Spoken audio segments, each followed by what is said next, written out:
Welcome back to Joe Stunner Boxing. Joseph Parker wins an extremely dull 10-round decision over Jack Massey. So I think the judges, I don't even know what the judges said, 97, 93, 90, what was it, 96, 93, one of them, I can't remember. I had it 98, 92, and the two rounds that I gave Massey were just because he pot shotted and threw a few counters and landed, and Parker, it was just inactivity. But this was a dull fight. Massey coming in, this was his debut at heavyweight. He's certainly a British level cruiserweight. Only defeat on his record was a 12-round decision back in I think it was 2019 to Richard Riakporhe. He actually gave Riakporhe a pretty good fight, but he didn't really do the same with Parker. And for the first, Parker started quickly in the first round, and Massey was sort of, was he running? I mean, he was staying outside of range, moving a lot, lots of feints, and it was really up to Parker to sort of stamp his authority on the fight and say, I'm the heavyweight, I'm the guy who's 17 and a half stone, you're the guy who weighs a couple of pounds over 15 stone, I'm going to dominate you physically, I'm going to dominate you with power. He didn't really do that. But he was winning the rounds because Massey wasn't really doing anything. Massey was, like I say, he was on the edge of the...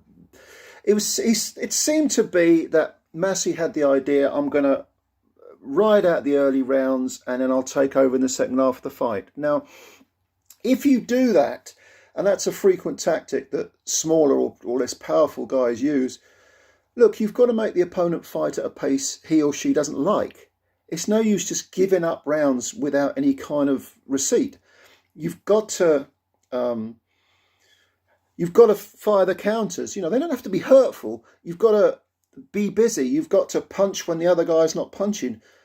Massey wasn't doing that. He was just on the edge of on the periphery of the range. He was waiting for Parker. It was almost like, come and get me to see what you're made of.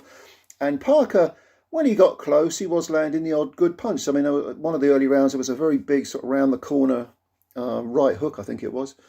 But nothing that really stung Massey. Now, by the second half of the fight, in fact, it seemed to me that Massey was the one who'd used up more energy through all these feints, through all this movement, and Parker was the one who had a lot left. And having said that, Parker's inactivity, which was very poor, a very poor showing in that respect by Parker, he did allow Massey to start, getting closer, getting a bit braver, landing some punches. Maybe there was one round, all the rounds were pretty much the same, but it was one of the middle rounds. Parker missed with a big hook, and Massey, I think Massey was on the ropes, and he spun off the ropes and then landed a combination on Parker. Well, we needed more of that. If Massey was serious about winning this fight, and it didn't look like he was, it looked like he wanted to go the distance. Because he was landing on Parker for these little mini sort of cameos. He was landing punches, and you were thinking, do more work. Now, of course, the flip side of that is that if he'd done more work, he would have opened up more, and Parker could have had him. So I can see where he was coming from tactically, but again, you've got to make the opponent fight in a way, in a style, at a range that they don't like. And Massey wasn't really doing that. He did the two rounds I gave him. I can't remember if it was 6, 7, or 8, or one of those middle rounds. But then, having used up, like I say, the energy with the movement, and then maybe getting a bit braver in the second half of the fight, Massey did appear to be flagging a bit. And Parker in the last two rounds, I thought, took over a bit. Again, he wasn't doing a great deal. Massey was cut in the final round, and I think if this had been a 12-rounder, Parker, if he put his foot on the gas, and that's a big if, because he just doesn't tend to do that, he could have stopped Massey. But it was a 10-rounder. Parker won the fight very, very clearly. There was a point off Massey in the 8th or the 9th for holding, and there was a bit of holding. It was a scrappy, ugly fight. Not a very attractive fight at all. But yeah, a deserved win for Parker. But is he going to put the wind up any serious heavyweights? Not really. I thought it was a poor performance by Parker.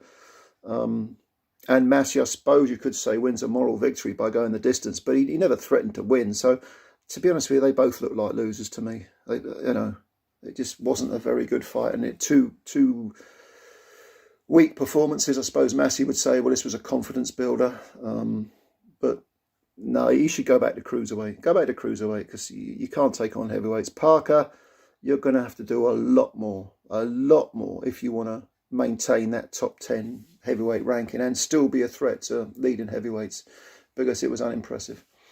So those are my thoughts. What did you think? Did you see the fight? Leave your comments below. Subscribe to the channel if you know. I can't emphasize that enough. Just hit the subscribe button. Really helps us out. And the like button on the video. Hit the like button. Let me know your thoughts. I love reading your comments. And thanks for your time as always. We've got the big one to come, which is Liam Williams and Chris Eubank Jr. I'll do a video on that. And yeah, thanks again. Speak soon. Bye for now.